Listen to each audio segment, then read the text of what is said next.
La tregua de Navidad de 1914. El invierno de 1914 marcaba apenas los primeros meses de la Primera Guerra Mundial. La guerra de trincheras se había instalado en Europa con una crudeza desconocida. Bajo la nieve, hombres exhaustos, envueltos en barro, sangre y miedo, veían pasar los días con la incertidumbre de si verían el amanecer siguiente. El frente occidental estaba paralizado. Largas líneas de trincheras separaban a británicos y franceses de los alemanes, apenas unos metros de tierra de nadie donde cualquier movimiento podía significar la muerte. Pero en la víspera de Navidad ocurrió lo inesperado. Desde las trincheras alemanas comenzaron a escucharse cantos suaves, villancicos que atravesaban el frío aire nocturno. Stille Nacht, Heilige Nacht, se mezclaba con el eco de los cañones apagados por un instante. Los británicos respondieron con sus propios cánticos. Lo que debía ser un silencio de miedo se convirtió en un puente invisible de melodías. Las voces, en distintos idiomas, no competían, se unían, se reconocían en la humanidad compartida, incluso en medio de la barbarie. Cuando amaneció el 25 de diciembre, algunos soldados alemanes salieron lentamente de sus trincheras, con las manos en alto, desarmados. Del otro lado, británicos y franceses, desconfiados al principio, hicieron lo mismo.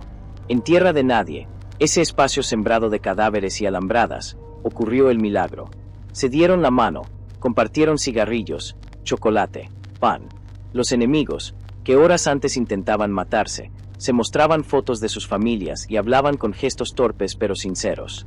Hubo incluso partidos improvisados de fútbol, donde la pelota corría entre uniformes de distintos colores y las risas sustituyeron por un breve tiempo al rugir de las ametralladoras. La tregua no fue ordenada por ningún alto mando militar. Fue un acto espontáneo, nacido del cansancio y del anhelo de humanidad en medio del infierno. Sin embargo, los generales la condenaron y ordenaron que nunca se repitiera. Y así fue. Al año siguiente, las trincheras volvieron a llenarse de sangre sin tregua posible. Aún así, aquel instante quedó grabado en la memoria colectiva. La tregua de Navidad de 1914 nos recuerda que, incluso en las circunstancias más oscuras, el ser humano es capaz de elegir la fraternidad sobre el odio, aunque solo sea por un día. Los niños héroes de Chapultepec. Septiembre de 1847. La Ciudad de México estaba en peligro.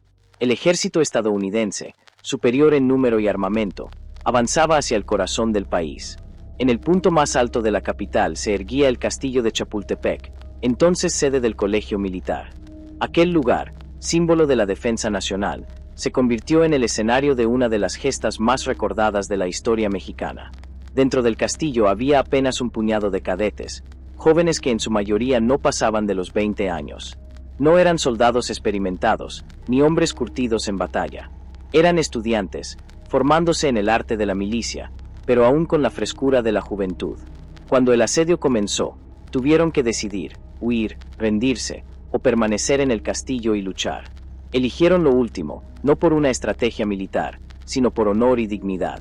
El 13 de septiembre, las fuerzas estadounidenses iniciaron el ataque.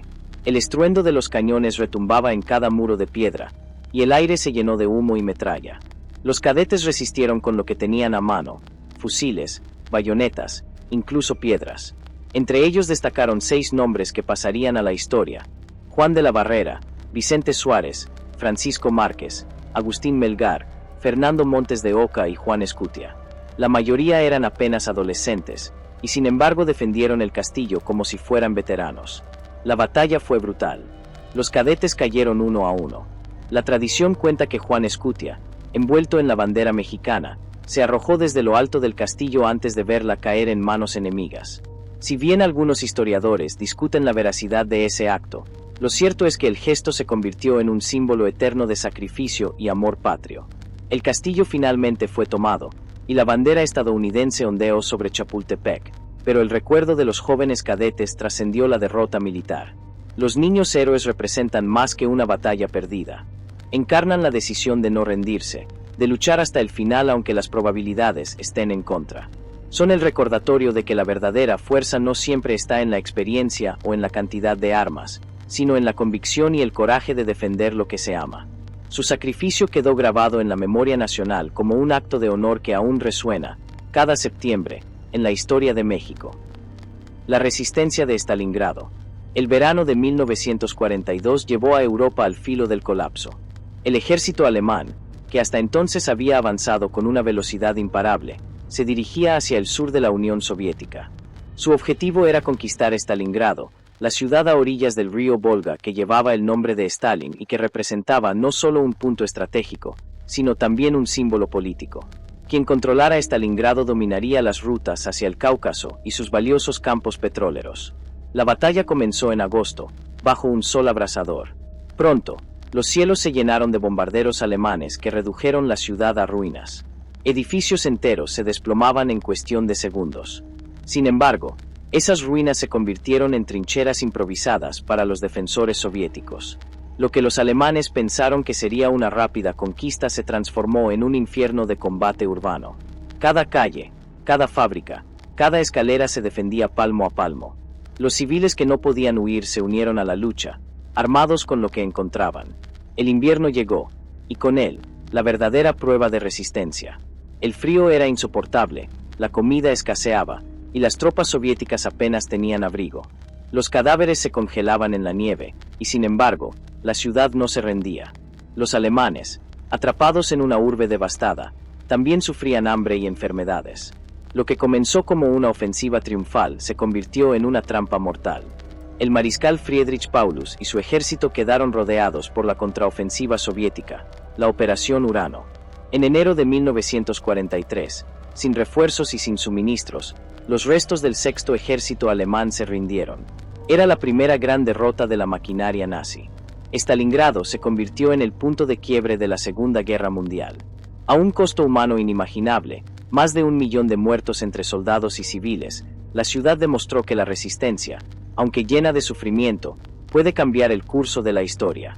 La resistencia de Stalingrado no fue solo una victoria militar, fue una prueba brutal de la capacidad humana de soportar lo insoportable. Entre la nieve, el hambre y las ruinas, una ciudad se levantó contra el exterminio, y con su sacrificio, torció el rumbo de una guerra que parecía perdida. El piloto que saludó a su enemigo. En plena Segunda Guerra Mundial, los cielos de Europa eran un escenario de muerte. Cientos de bombarderos estadounidenses surcaban Alemania con la misión de destruir fábricas, vías férreas y ciudades estratégicas. Pero cada vuelo significaba un riesgo enorme. Los cazas alemanes y la artillería antiaérea no daban tregua. El 20 de diciembre de 1943, un bombardero B-17 estadounidense llamado Yeoule Pub emprendió una misión sobre Bremen. Lo que comenzó como un vuelo de rutina terminó convirtiéndose en una de las historias más humanas de la guerra. El Yeoule Pub fue alcanzado por el fuego antiaéreo. Uno de sus motores quedó inutilizado, y el fuselaje estaba destrozado. Varios tripulantes estaban gravemente heridos. El avión apenas se mantenía en el aire, avanzando lentamente hacia lo que parecía un final inevitable. Entonces apareció un caza alemán Messerschmitt Bf-109, pilotado por Franz Stigler, un veterano aviador con decenas de combates a cuestas. Para él, la presa estaba servida, un bombardero indefenso, un blanco fácil que le garantizaría otra victoria.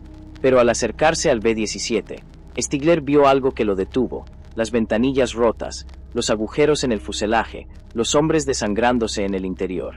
Aquel avión no era un enemigo, sino una tumba voladora que se resistía a caer. En ese instante, recordó las palabras de su antiguo comandante: «Eres piloto de caza, no asesino. No dispares nunca a un enemigo indefenso». Stigler bajó la mira, se colocó a un lado del bombardero y, en lugar de abrir fuego, hizo algo insólito: lo escoltó fuera del espacio aéreo alemán. Los tripulantes, atónitos, miraban al piloto alemán que volaba junto a ellos. Stigler, con un gesto de respeto, levantó la mano en saludo militar y se desvió antes de que aparecieran cazas aliados. El Yeoule Pub logró regresar a Inglaterra contra todo pronóstico. El piloto estadounidense Charles Brown jamás olvidó aquel encuentro, y décadas después, buscó al hombre que había perdonado su vida. 40 años más tarde, ambos se reencontraron, no como enemigos, sino como amigos inseparables hasta la muerte. El gesto de Franz Stigler nos recuerda que incluso en medio de la guerra más despiadada, la humanidad puede imponerse al odio. Entre bombas y cañones, un simple saludo aéreo se convirtió en un símbolo eterno de honor y compasión. La enfermera de Dunkerque. En mayo de 1940, Las fuerzas nazis avanzaban implacables sobre Europa Occidental. Bélgica, Holanda y Francia caían una tras otra bajo la velocidad fulminante de la Blitzkrieg.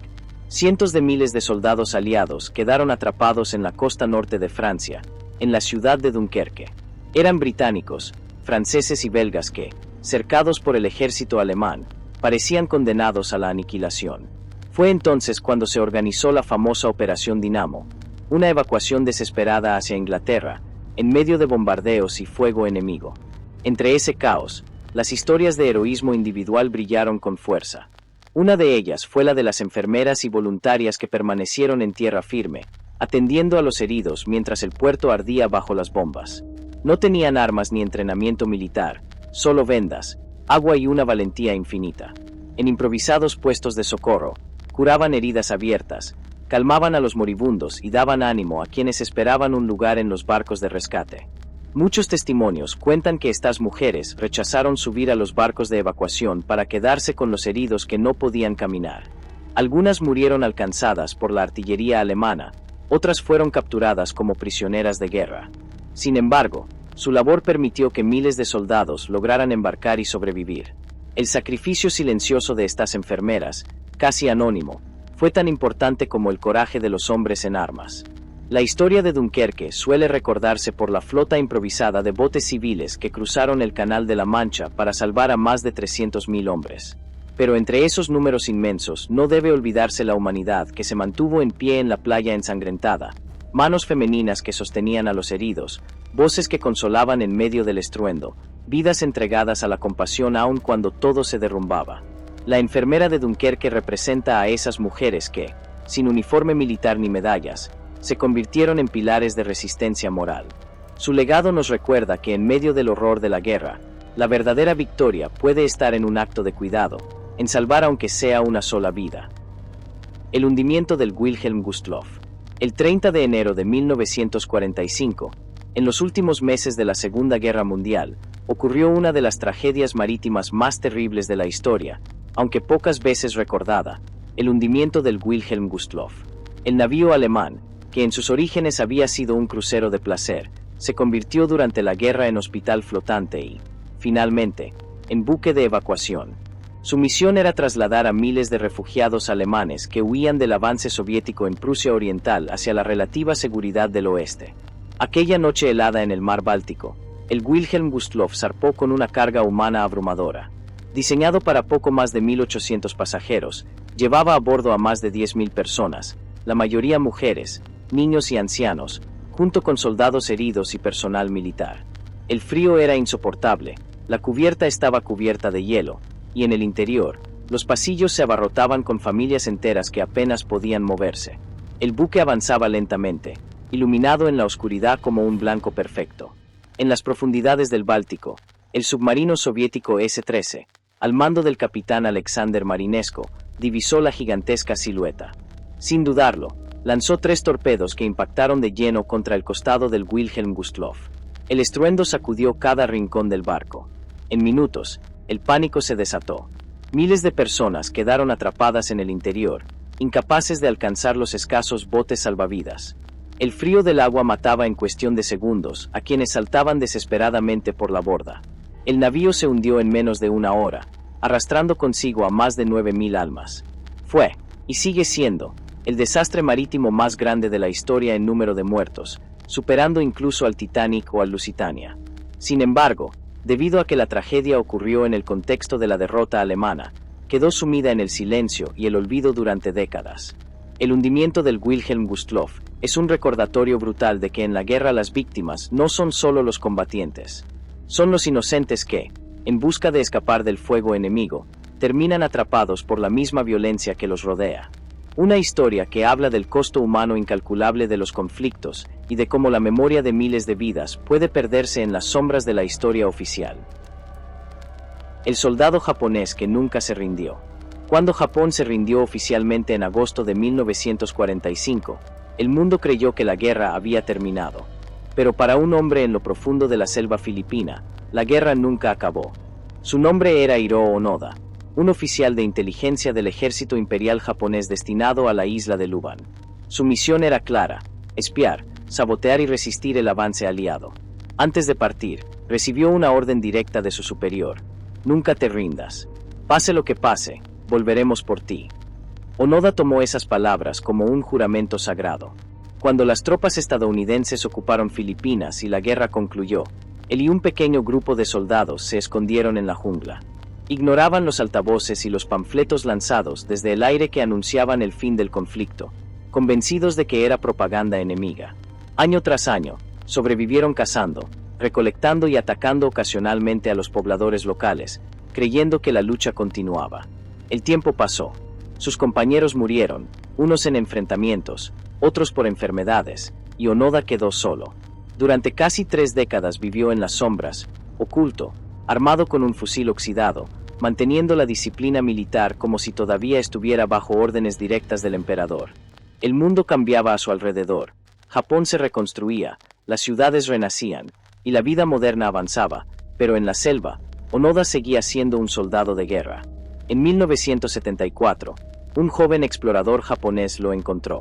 Onoda seguía desconfiando, negándose a creer que la guerra había terminado. Solo aceptó rendirse cuando su antiguo comandante, ya retirado y convertido en librero, viajó personalmente a la isla para liberarlo de su misión. Fue entonces, tras 29 años, que Onoda entregó su espada, su uniforme aún impecable y su fusil que había mantenido aceitado y listo. La historia de Hiroo Onoda es más que la anécdota de un soldado perdido en el tiempo. Es el símbolo extremo de la lealtad, la disciplina y la ceguera que la guerra puede imponer sobre la mente humana. Para unos, un héroe de la resistencia; para otros, un trágico ejemplo de cómo la obediencia puede convertirse en prisión. Pero sobre todo, Onoda encarna una pregunta inquietante. ¿Qué ocurre con un hombre cuya vida entera se define por una guerra que ya no existe? La Guerra del Chaco. En el corazón de Sudamérica, entre Paraguay y Bolivia, se extiende una vasta llanura árida, cubierta de matorrales y espinas, el Chaco boreal. A simple vista, parece tierra olvidada, hostil y sin valor, pero en la década de 1930, se convirtió en el escenario de una de las guerras más sangrientas y absurdas del continente. Ambos países reclamaban esa región desértica, convencidos de que bajo su suelo yacían riquezas petroleras. Así comenzó la Guerra del Chaco, un conflicto que costó decenas de miles de vidas y dejó cicatrices profundas en la memoria de dos naciones. La lucha no fue contra ejércitos enemigos únicamente, sino contra la naturaleza misma. El calor alcanzaba temperaturas insoportables, superando los 40 grados. El agua era más valiosa que las balas, y la sed mataba a tantos soldados como las balas enemigas. Los hombres caminaban kilómetros bajo el sol abrasador, con la garganta seca, buscando pozos de agua que a menudo resultaban trampas mortales. Los que caían exhaustos quedaban tendidos en la arena, olvidados por el avance de sus propios compañeros. En medio de este infierno, el ejército paraguayo, más pequeño y con menos recursos, logró resistir contra un ejército boliviano más numeroso pero desorganizado. Con tácticas de guerrilla y un conocimiento más profundo del terreno, los paraguayos convirtieron la desventaja en fuerza. Sin embargo, ambos bandos sufrieron pérdidas devastadoras: jóvenes campesinos, indígenas y obreros que apenas sabían sostener un fusil, enviados a morir por un pedazo de tierra árida cuyo supuesto petróleo nunca apareció. La guerra terminó en 1935 con un armisticio que otorgó la mayor parte del Chaco a Paraguay, pero la victoria no trajo gloria. Lo que quedó fue un rastro de muerte, pueblos diezmados, familias enlutadas y generaciones marcadas por el sacrificio inútil. Para muchos, la Guerra del Chaco no fue una lucha por la patria, sino un recordatorio de cómo la ambición y la desinformación pueden arrastrar a naciones enteras a un sufrimiento sin sentido. El Chaco sigue siendo hoy un territorio inhóspito, y su historia permanece como una advertencia: no todas las guerras se libran por honor o libertad. Algunas se pelean por espejismos que terminan desvaneciéndose en el polvo. El Puente de Arnhem. En septiembre de 1944, los aliados lanzaron una de las operaciones más ambiciosas y arriesgadas de toda la guerra, la Operación Market Garden. El plan era simple en el papel pero titánico en la práctica: lanzar miles de paracaidistas en los Países Bajos, capturar una serie de puentes estratégicos sobre los ríos y permitir que las fuerzas terrestres avanzaran rápidamente hacia Alemania, acortando así el fin de la guerra. Uno de esos puentes, el de Arnhem, se convirtió en símbolo de valentía y tragedia. El 17 de septiembre, Paracaidistas británicos de la primera división aerotransportada descendieron del cielo en masa. El paisaje holandés, con sus campos verdes y canales tranquilos, se transformó en cuestión de minutos en un campo de batalla. Su misión era clara: mantener el puente sobre el Rin hasta que llegara la columna blindada aliada. Al inicio, parecía posible, pero pronto la realidad se impuso. En Arnhem, por casualidad, se encontraban unidades alemanas veteranas, incluidas divisiones blindadas de las Waffen-SS. Los británicos, con armas ligeras y escaso apoyo, quedaron aislados. Durante días resistieron en torno al puente, luchando casa por casa, ventana por ventana. Los soldados británicos, mal abastecidos y rodeados, sabían que el rescate no llegaría a tiempo. Sin embargo, se negaron a rendirse. Las crónicas cuentan cómo con municiones casi agotadas, disparaban hasta el último cartucho y luego usaban bayonetas o improvisaban defensas con lo que encontraban. El puente, que debía ser el paso hacia la victoria, se convirtió en su trampa mortal. Al final, la resistencia fue aplastada. Solo unos pocos lograron escapar cruzando el río en la noche. Arnhem no pudo mantenerse, y la operación Market Garden terminó en fracaso. Winston Churchill la describió como una victoria gloriosa dentro de una derrota. El sacrificio de aquellos hombres, que sabían que luchaban contra fuerzas muy superiores, se convirtió en leyenda. El puente de Arnhem sigue siendo recordado como un símbolo de coraje extremo y de los riesgos de la guerra cuando la estrategia choca con la realidad. Una historia que muestra cómo la valentía puede brillar incluso cuando la misión resulta imposible. El barco de la esperanza, el SS Meredith Victory. La guerra de Corea se encontraba en uno de sus momentos más críticos en diciembre de 1950. Las fuerzas chinas habían irrumpido con una ofensiva devastadora y los soldados de las Naciones Unidas, junto con miles de civiles, se vieron obligados a una retirada desesperada hacia el puerto de Hungnam. Allí, el caos era indescriptible. Columnas interminables de refugiados surcoreanos se agolpaban en las playas y muelles, suplicando un lugar en cualquier barco que los alejara de la guerra y de la inminente represión comunista. Entre los buques que participaban en la evacuación estaba el SS Meredith Victory, un viejo carguero estadounidense sin armamento y diseñado apenas para transportar poco más de una docena de tripulantes y carga comercial. Sin embargo, ese navío estaba destinado a protagonizar una de las mayores hazañas humanitarias jamás registradas en el mar. El capitán Leonard Larroe tomó una decisión audaz. En lugar de abandonar a los civiles a su suerte, ordenó que abordaran tantos como fuera posible. Uno tras otro, miles de refugiados subieron a cubierta, se acomodaron en bodegas vacías, pasillos estrechos, incluso en la cubierta expuesta al viento helado. No había asientos, no había camas, no había baños suficientes ni alimentos para semejante multitud. Pero lo que sí había era esperanza. En pocas horas, el Meredith Victory se convirtió en un arca de salvación, con más de 14.000 refugiados a bordo, el mayor número de personas rescatadas en un solo viaje marítimo en toda la historia. Durante la travesía, que duró varios días en aguas peligrosas por minas y submarinos enemigos, no se perdió una sola vida. Por el contrario, 5 niños nacieron en el barco, en medio del hacinamiento y la incertidumbre. Cuando el Meredith Victory llegó finalmente a puerto seguro, no era solo un barco cargado de sobrevivientes. Era el símbolo viviente de lo que significa poner la vida humana por encima de cualquier cálculo militar o logístico. El rescate del SS Meredith Victory quedó en los libros como el mayor rescate humanitario por mar. Una proeza que nos recuerda que, incluso en medio de la guerra, hay decisiones que se toman no con armas, sino con compasión y coraje, capaces de cambiar para siempre el destino de miles de personas. El francotirador fantasma de Stalingrado.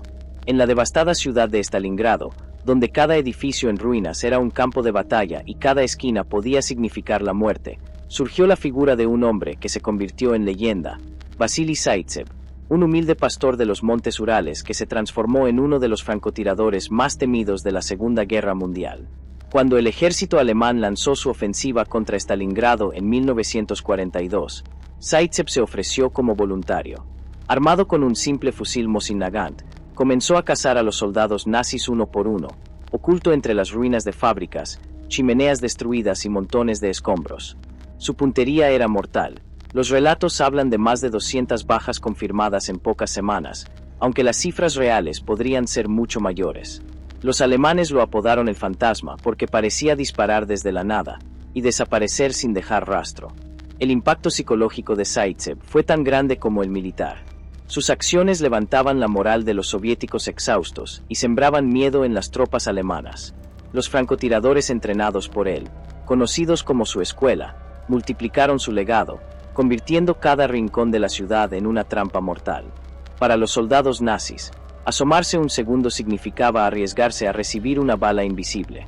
La fama de Zaitsev llegó a tal punto que los alemanes enviaron a su mejor tirador, conocido como el maestro francotirador de la Wehrmacht, para eliminarlo.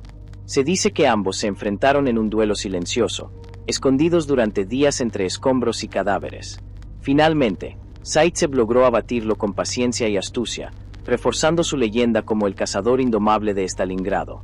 Más allá de la propaganda soviética, la historia de Zaitsev simboliza la resistencia de una ciudad entera que se negó a caer.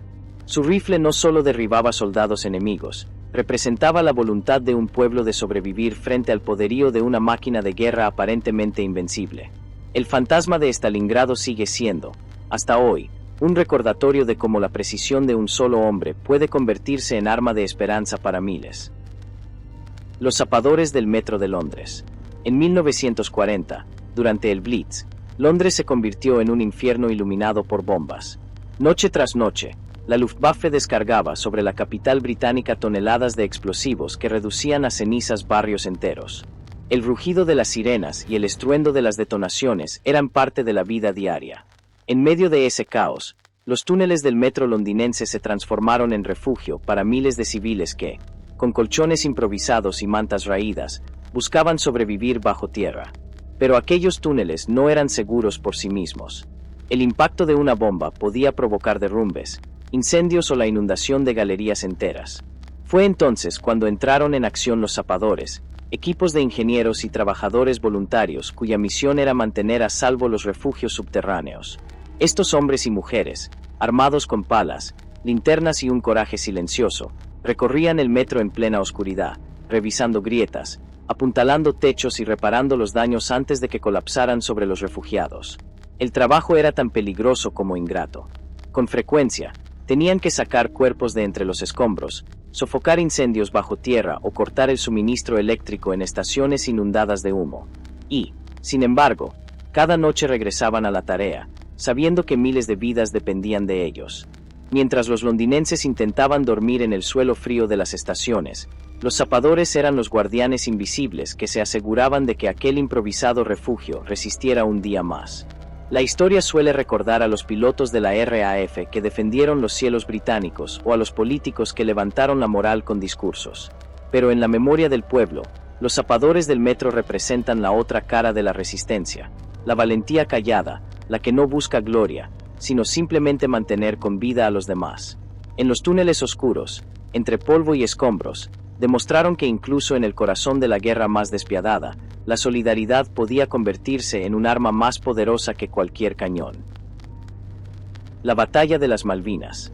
En abril de 1982, el Atlántico Sur se convirtió en el escenario de un conflicto inesperado, la guerra entre Argentina y el Reino Unido por las Islas Malvinas. Lo que comenzó como una disputa territorial se transformó rápidamente en un enfrentamiento bélico moderno, donde la tecnología de punta británica chocó contra la determinación y el coraje de jóvenes soldados y pilotos argentinos. Uno de los capítulos más recordados de esta guerra fue la lucha en el aire y en el mar. Los pilotos argentinos, muchos de ellos apenas salidos de la academia, se lanzaban en viejos aviones A4 Skyhawk o Dassault Mirage contra la poderosa flota británica, equipada con destructores, portaaviones y misiles de última generación. Sabían que cada misión era prácticamente suicida. El combustible apenas les alcanzaba para llegar a los blancos y regresar, y muchas veces tenían que calcular al segundo el momento de atacar antes de quedarse sin autonomía. A pesar de esas condiciones, los ataques argentinos lograron hundir y dañar varios buques británicos. El caso más dramático fue el del Ara General Belgrano, un crucero argentino torpedeado por el submarino británico HMS Cankere, que se hundió en pocas horas, llevándose consigo la vida de más de 300 marineros. La noticia sacudió a todo el continente y mostró la crudeza del enfrentamiento en aguas heladas, donde la muerte llegaba en cuestión de minutos. La batalla por las islas duró apenas 10 semanas, pero su intensidad dejó una huella imborrable. Para los soldados argentinos en tierra, el combate significaba resistir el frío extremo, la falta de equipo adecuado y el fuego constante de las tropas británicas. Para los británicos, era la prueba de su capacidad de proyección militar a miles de kilómetros de casa. Al final, el Reino Unido recuperó las islas, pero el costo humano fue enorme. Más de 600 argentinos y 255 británicos murieron en combate. La Guerra de las Malvinas sigue siendo un recordatorio doloroso de cómo las disputas territoriales pueden desatar tormentas de sangre. Los testimonios de aquellos pilotos que sabían que tal vez no volverían, pero aún así volaban hacia la muerte, han quedado como símbolo de valentía y sacrificio. Una guerra corta, pero lo suficientemente intensa para quedar grabada en la memoria colectiva de dos pueblos. El rescate de Entebbe. El 27 de junio de 1976, un avión de Air France que volaba de Tel Aviv a París fue secuestrado por militantes palestinos y alemanes del Frente Popular para la Liberación de Palestina. El destino de los rehenes dio un giro inesperado cuando el avión fue desviado a Entebbe, Uganda, donde el dictador Idi Amin recibió a los secuestradores con los brazos abiertos. En tierra, más de 250 pasajeros quedaron atrapados en un terminal aislado del aeropuerto, bajo amenaza constante de ametralladoras. Los secuestradores exigieron la liberación de prisioneros palestinos en varias cárceles del mundo. Para presionar, separaron a los pasajeros israelíes y judíos del resto, un eco oscuro de la persecución de décadas pasadas.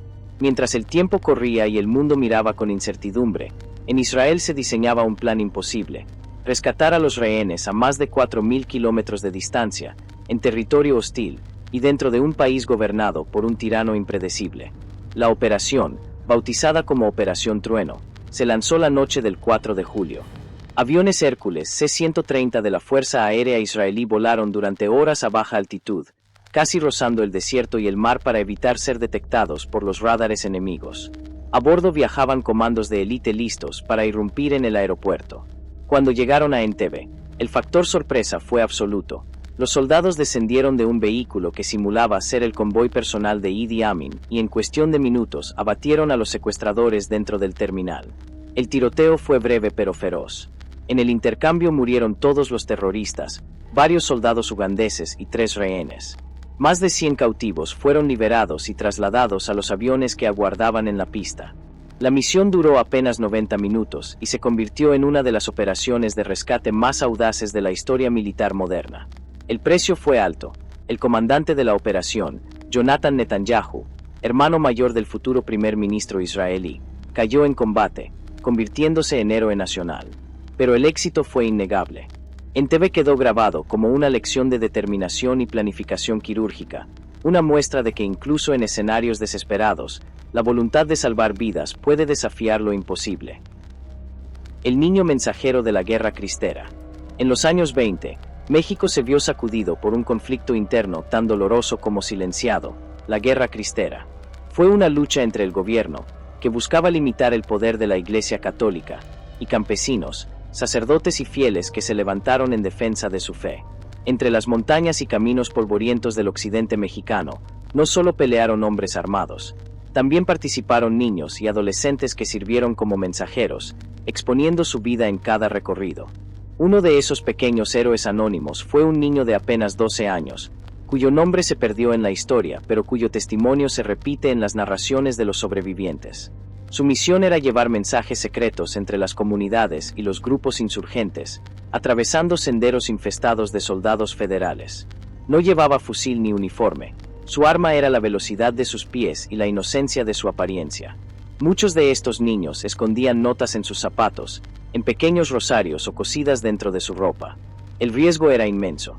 Si eran descubiertos, los soldados no dudaban en interrogarlos con brutalidad o incluso ejecutarlos. Sin embargo, los niños mensajeros se convirtieron en piezas clave del movimiento. Gracias a ellos, las tropas cristeras lograban coordinar ataques, recibir suministros o simplemente mantenerse informadas en un terreno hostil. Eran, en esencia, el hilo invisible que mantenía viva la resistencia. La historia recuerda algunos nombres concretos, como José Sánchez del Río, el adolescente de 14 años que fue capturado, torturado y ejecutado por negarse a renunciar a su fe, y que con el tiempo fue canonizado como mártir. pero detrás de él existieron decenas de pequeños cuya memoria quedó enterrada en la tierra que recorrieron. Su valentía muestra cómo incluso en la guerra más cruel, la inocencia de un niño puede convertirse en símbolo de resistencia. El niño mensajero de la guerra cristera no es solo una figura trágica, es un recordatorio de que los conflictos armados siempre terminan arrastrando a los más vulnerables. Su legado se mantiene vivo en la voz de quienes recuerdan que la fe, la esperanza o la simple lealtad pueden hacer que hasta los pies más pequeños recorran caminos imposibles. La defensa de El Álamo. En marzo de 1836, en el corazón de Texas, se libró una de las batallas más emblemáticas de la historia americana y mexicana, la defensa del Álamo.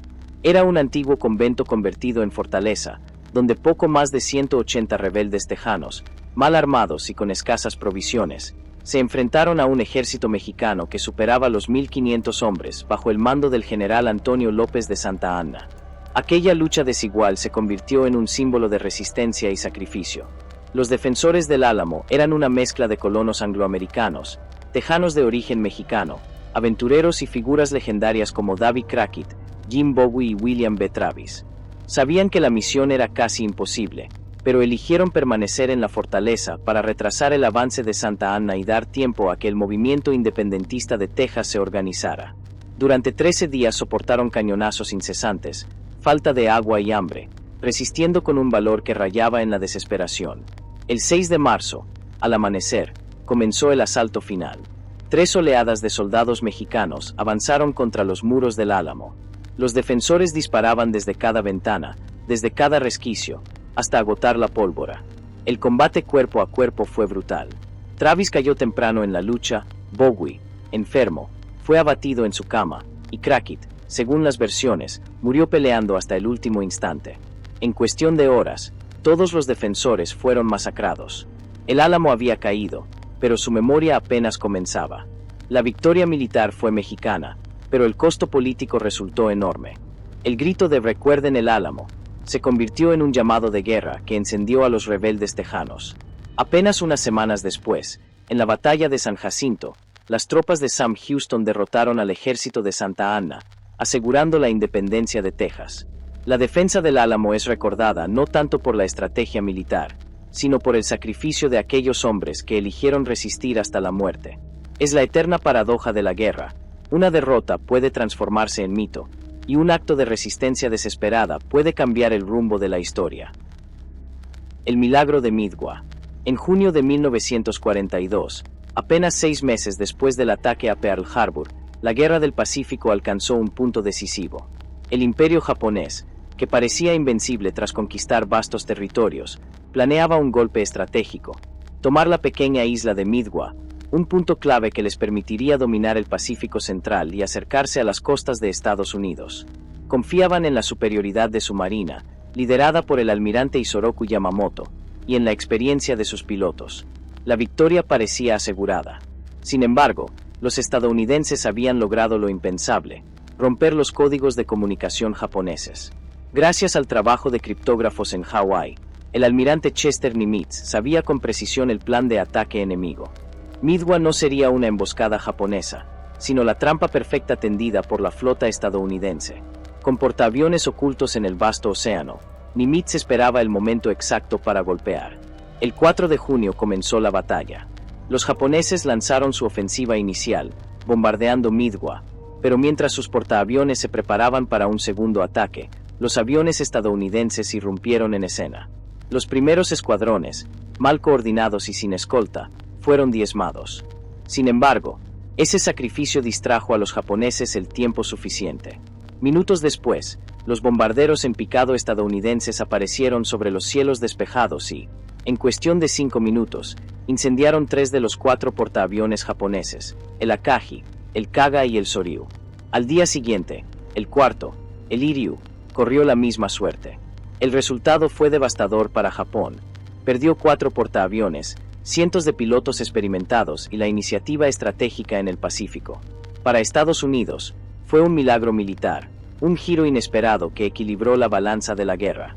Midway demostró cómo la inteligencia, la paciencia y, en gran medida, la fortuna, pueden decidir el curso de un conflicto mundial. La batalla de Midway quedó grabada como el milagro del Pacífico.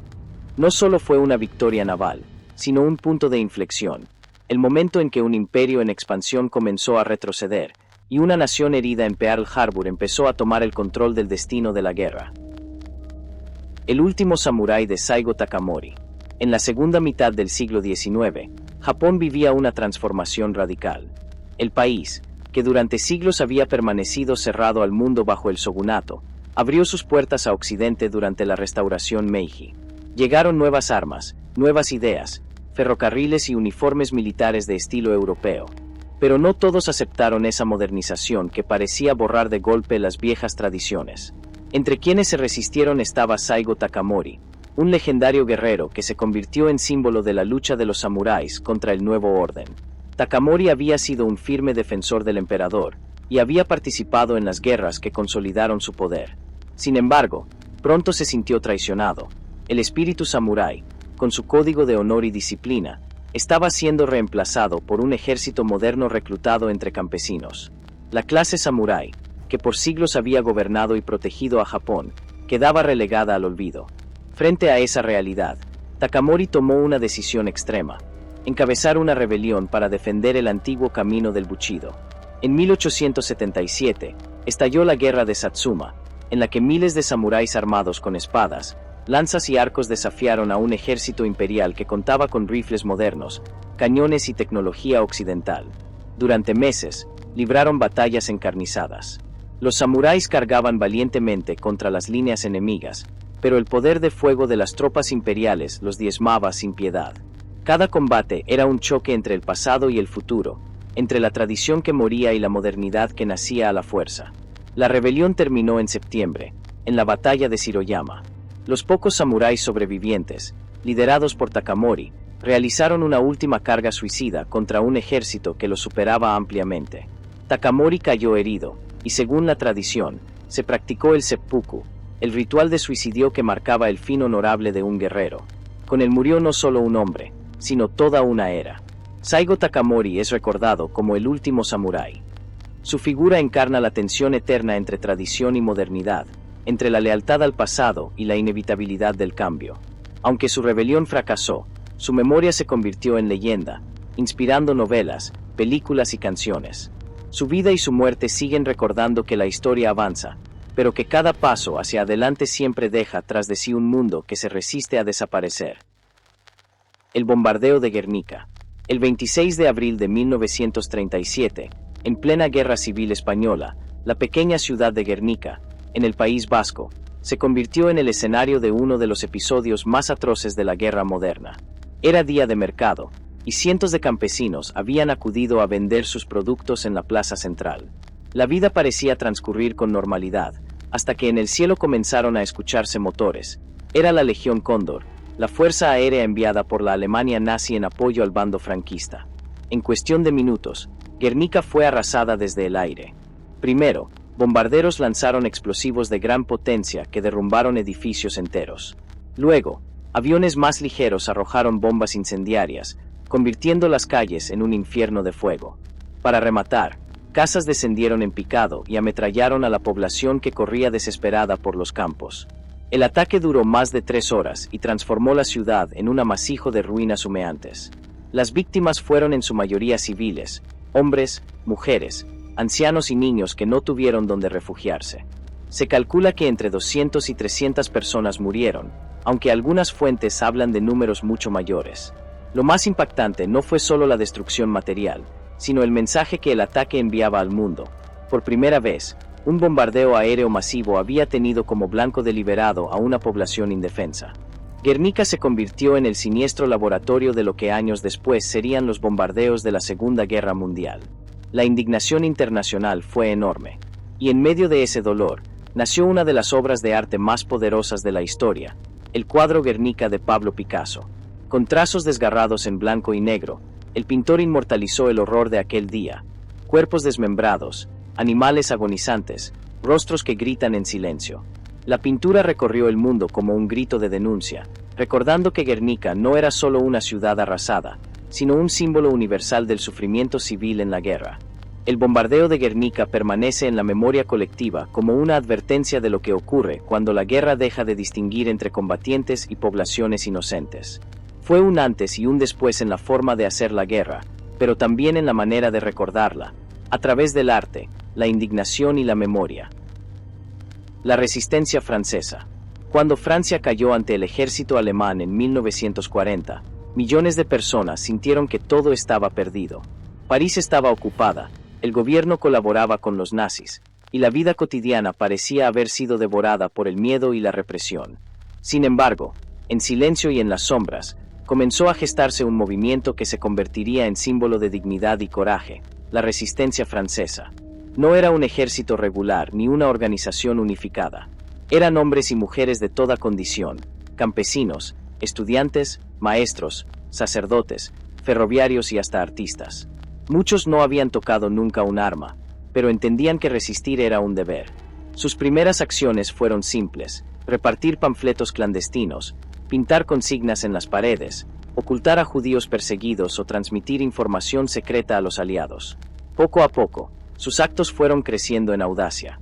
Los resistentes saboteaban trenes que transportaban tropas y municiones, volaban puentes, cortaban líneas de comunicación y espiaban los movimientos de los nazis. Cada operación era un riesgo extremo. Ser descubierto significaba tortura, deportación o fusilamiento. Sin embargo, la resistencia nunca se detuvo.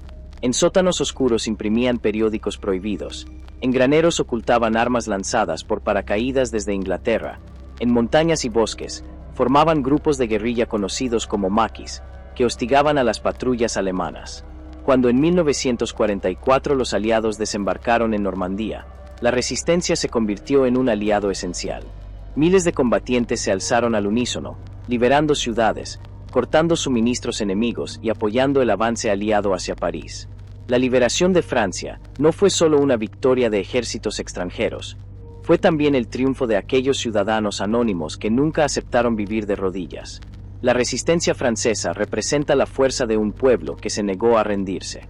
No fueron héroes de uniforme brillante, sino ciudadanos comunes que eligieron arriesgarlo todo por la libertad. Su legado es un recordatorio eterno de que incluso bajo la ocupación más dura, el espíritu humano puede hallar la manera de luchar, de resistir y de mantener viva la esperanza. La Guerra de Invierno en Finlandia.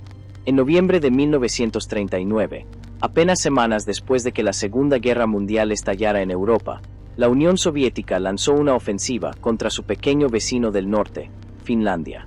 El Kremlin estaba convencido de que sería una victoria rápida. Después de todo, el Ejército Rojo contaba con más de 500.000 de hombres, tanques modernos y una abrumadora superioridad en aviones. Frente a ellos, Finlandia apenas podía reunir 300.000 soldados, muchos sin experiencia, armados con equipos obsoletos. Y sin embargo, lo que parecía una conquista sencilla se transformó en un infierno de resistencia, la llamada Guerra de Invierno. Los finlandeses conocían su territorio mejor que nadie. Aprovechando la espesura de los bosques, el hielo de los lagos y la crudeza del invierno, transformaron el clima en su mayor aliado. Con temperaturas que descendían hasta los -40 grados, los soldados soviéticos, mal equipados y desorientados, sufrían congelaciones mortales. En contraste, los finlandeses se desplazaban en esquís, vestidos con uniformes blancos que los hacían invisibles entre la nieve, atacando en golpes rápidos y desapareciendo antes de que el enemigo pudiera reaccionar. La figura más legendaria de la guerra fue Simo Aija, apodado la Muerte Blanca. Armado con un fusil sin mira telescópica, se convirtió en el francotirador más letal de la historia, con más de 500 bajas confirmadas. Para los soviéticos, Aija era un espectro imposible de atrapar. Para los finlandeses, un símbolo de resistencia que demostraba que un solo hombre podía aterrorizar a un ejército. Aunque la Guerra de Invierno terminó en marzo de 1940 con la derrota de Finlandia y la pérdida de parte de su territorio, el costo para la Unión Soviética fue enorme. Más de 100.000 muertos y una humillante demostración de que su maquinaria militar no era invencible. Finlandia, aún perdiendo, ganó respeto internacional por su tenacidad y habilidad, y su lucha quedó en la memoria como una epopeya de supervivencia frente a un gigante. La Guerra de Invierno es recordada no solo por la desigualdad de fuerzas, sino por la lección que deja: incluso un pueblo pequeño, armado con ingenio, conocimiento del terreno y un espíritu indomable, puede resistir contra un enemigo mucho más grande.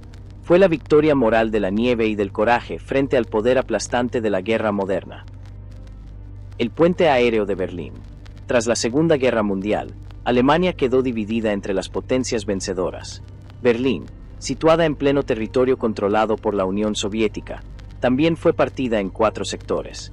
Pero en 1948, la tensión de la Guerra Fría alcanzó un punto crítico. Los soviéticos, bajo el mando de Stalin, bloquearon todos los accesos terrestres y ferroviarios hacia Berlín Occidental.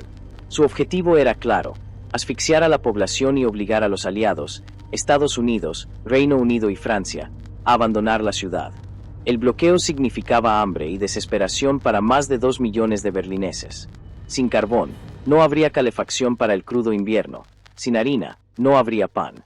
Era un cerco invisible, pero tan letal como un ejército. Los soviéticos apostaban a que la presión doblegaría a la ciudad en cuestión de semanas. Pero lo que no imaginaron fue la respuesta aliada: una operación aérea sin precedentes para abastecer a toda una metrópolis desde el cielo. Así nació el puente aéreo de Berlín. Día y noche, cientos de aviones cargueros despegaron desde bases en Alemania Occidental, aterrizando cada pocos minutos en los aeropuertos de Berlín. Traían alimentos, medicinas, carbón y toda clase de suministros. Los pilotos se jugaban la vida en condiciones extremas: niebla espesa, pistas saturadas, riesgo de accidentes y el constante acecho de la presión soviética. Sin embargo, el flujo nunca se detuvo. Los berlineses, conmovidos, bautizaron a los aviones como Rosinenbomber, los bombarderos de pasas, porque muchos pilotos lanzaban dulces atados a pequeños paracaídas para los niños. Durante casi un año, más de 270.000 vuelos lograron transportar alrededor de 2 millones de toneladas de suministros. Contra todo pronóstico, Berlín resistió. Finalmente, en mayo de 1949, Stalin levantó el bloqueo. La ciudad había sobrevivido gracias al coraje de los pilotos y a la determinación de un pueblo que se negó a rendirse. El puente aéreo de Berlín fue más que una operación logística. Fue una batalla sin armas, donde la solidaridad y la perseverancia vencieron al cerco político. Se convirtió en el primer gran pulso de la Guerra Fría y en un recordatorio eterno de que, incluso frente a la opresión, la esperanza puede volar más alto que cualquier muro. La masacre de Katyn. En la primavera de 1940, en los bosques de Katyn, cerca de Smolensk, se cometió uno de los crímenes más oscuros de la Segunda Guerra Mundial. La Unión Soviética, que había invadido Polonia tras el pacto con la Alemania nazi, se encontró con miles de oficiales polacos en su poder: militares, policías, médicos, profesores, ingenieros y sacerdotes. No eran simples prisioneros de guerra, sino la élite intelectual y patriótica de la nación. Para Stalin y la NKVD, representaban un peligro, hombres capaces de reorganizar un Estado polaco libre en el futuro. La decisión fue brutal: exterminarlos. Entre abril y mayo de 1940, cerca de 22.000 prisioneros fueron ejecutados sistemáticamente con disparos en la nuca. Sus cuerpos fueron enterrados en fosas comunes en Katyn y otros lugares, ocultos bajo la tierra del bosque. El silencio de los árboles se convirtió en tumba de una generación de líderes que Polonia jamás recuperaría. El crimen, sin embargo, no quedó solo en el horror del asesinato, sino en la manipulación que lo siguió. Durante años, la Unión Soviética negó toda responsabilidad, culpando falsamente a los nazis cuando estos descubrieron las fosas en 1943. El tema se convirtió en un tabú internacional, enterrado bajo la política de alianzas en tiempos de guerra y luego bajo la opresión de la Guerra Fría. Solo en 1990, medio siglo después, Moscú reconoció oficialmente la culpabilidad de la NKVD. Para Polonia, Katyn no fue solo una masacre, fue una herida en el alma nacional. El vacío que dejaron aquellos hombres se sintió en cada rincón del país ocupado, en cada familia que nunca recibió noticias de sus seres queridos. Hoy, Katyn simboliza la memoria de los inocentes sacrificados en nombre de la política y del miedo. Un recordatorio de que las guerras no solo se libran con ejércitos en el campo de batalla, sino también con la eliminación calculada de quienes representan el corazón y la voz de una nación. La Operación Valquiria. En pleno auge de la Segunda Guerra Mundial, cuando el Tercer Reich parecía tambalearse bajo el peso de sus propias ambiciones, un grupo de oficiales alemanes tomó una decisión desesperada: asesinar a Adolf Hitler. No era un plan concebido por enemigos externos, sino por hombres dentro de su propio ejército, convencidos de que el Führer arrastraba a Alemania hacia la destrucción total. Así nació la Operación Valquiria, uno de los complots más audaces y trágicos de la guerra. El líder de la conspiración fue Klaus von Stauffenberg, un coronel aristócrata que había perdido un ojo, una mano y 2 dedos en combate. Desde su lecho de recuperación, comprendió que el deber militar ya no era obedecer, sino salvar a su país de la locura. Con otros oficiales y miembros de la resistencia alemana, diseñó un plan que aprovechaba la operación de emergencia llamada Valquiria, creada para mantener el orden interno en caso de revueltas. Si lograban matar a Hitler, usarían Valquiria para tomar el control del ejército y negociar la paz con los aliados. El 20 de julio de 1944, Stauffenberg colocó una bomba dentro de una maleta bajo la mesa donde Hitler se reunía con sus generales en la guarida del Lobo, su cuartel en Prusia Oriental. Minutos después de salir de la sala, la explosión sacudió el recinto. El edificio quedó destrozado, varios oficiales murieron, pero Hitler sobrevivió casi ileso, protegido por la gruesa mesa de roble. La noticia de su supervivencia se propagó más rápido que los planes de los conspiradores. Lo que debía ser un golpe decisivo se convirtió en un fracaso instantáneo. Stauffenberg y sus compañeros fueron arrestados esa misma noche. Sin juicio, fueron fusilados en el patio del cuartel en Berlín, y las represalias alcanzaron a cientos de simpatizantes y sus familias. La Operación Valquiria había fracasado, pero su eco trascendió la derrota. Demostró que incluso dentro del aparato militar nazi hubo quienes se atrevieron a desafiar al dictador, pagando con sus vidas por intentar cambiar el destino de millones. La historia de Valquiria es un recordatorio de que la resistencia puede surgir en los lugares más inesperados, incluso en el corazón del poder. Fue un acto desesperado de valentía que, aunque no logró detener la guerra, se convirtió en símbolo eterno de que no todos los alemanes callaron ante la tiranía. El último vuelo de un kamikaze. En los últimos meses de la Segunda Guerra Mundial, Japón se encontraba al borde del colapso. La Marina Imperial había sido devastada, las ciudades eran reducidas a cenizas por los bombardeos, y la rendición parecía inevitable. Fue entonces cuando surgió una estrategia desesperada, nacida del sacrificio absoluto. Los kamikazes, jóvenes pilotos que ofrecían su vida al lanzarse en ataques suicidas contra la flota estadounidense. Muchos de estos hombres apenas salían de la adolescencia. Eran estudiantes universitarios, campesinos o hijos de familias humildes que, tras un breve entrenamiento, eran asignados a aviones cargados de explosivos. Antes de despegar, escribían cartas a sus familias, dejaban poemas o se despedían con ceremonias solemnes.